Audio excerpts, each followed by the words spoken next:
अस्सलामुअलैकुम। आज की वीडियो में हम रिस्पायरेशन और फोटोसिंथेसिस के दरमियान कुछ मेन डिफरेंसेस देखेंगे। फोटोसिंथेसिस और रिस्पायरेशन के दरमियान सबसे पहला डिफरेंस डेफिनेशन का है। रिस्पायरेशन एक ऐसा प्रोसेस है जिसमें एनर्जी रिलीज़ होती है फूड की ब्रेकडाउन से। ये दोनों प्रोसेसेस सेल्स के अंदर हो रहे होते हैं।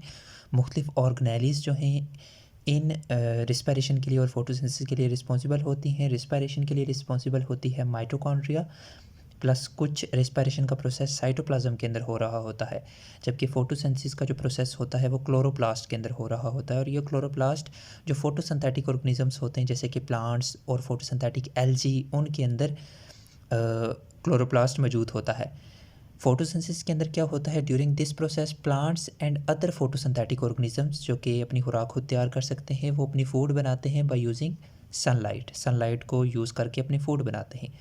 इसके बाद रिस्पायरेशन एक कैटाबॉलिक प्रोसेस है, मतलब इसमें कम्प्लेक्स मॉलिक्यूल्स टूटते हैं और उनसे एनर्जी रिलीज़ होती है। जबकि जो फोटोसिंथेसिस है वो एक एनाबॉलिक प्रोसेस है। इसका मतलब ये है कि इसके अंदर सिंपल मॉलिक्यूल्स जुड़ते हैं और कम्प्लेक्स मॉलिक्यूल बनते हैं। जैसे कि फोटोसिंथेसिस के अंदर कार्बन डाइऑक्साइड और वाटर को यूटिलाइज़ किया जाता है और इस प्रोसेस के अंदर ग्लूकोज बनता है।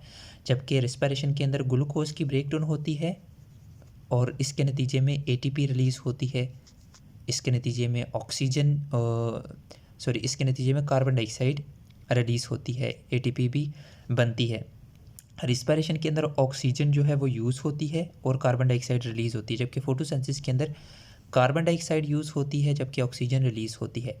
इसके बाद जो रिस्पायरेशन का प्रोसेस है वो सारे के सारे ऑर्गेनिजम्स के अंदर होता है, जबकि जो फोटोसिंथेसिस का प्रोसेस होता है वो सिर्फ फोटोसिंथेटिक ऑर्गेनिजम्स जैसे कि जो ऑटोट्रॉफ्स होते हैं प्लांट्स और एल्गी वगैरह के अंदर होता है। बाकी इनके दरमियान बहुत सारे और डिफरेंसेस भी बन सकते हैं, जैसे कि रिस्पायरेशन के जो मुख्तलिफ फेजेस हैं, मुख्तलिफ स्टेप्स हैं, उसमें glycolysis, Krebs cycle, electron transport chain आ जाता है। जबकि फोटोसिंथेसिस के जो मुख्तलिफ फेजेस हैं, मुख्तलिफ स्टेप्स हैं, उसमें light dependent reaction, light independent reactions आ जाते हैं। तो ये कुछ 4 मेन डिफरेंसेस थे जिसकी बेस पे हम रिस्पायरेशन और फोटोसिंथेसिस को डिफरेंशिएट कर पाते हैं।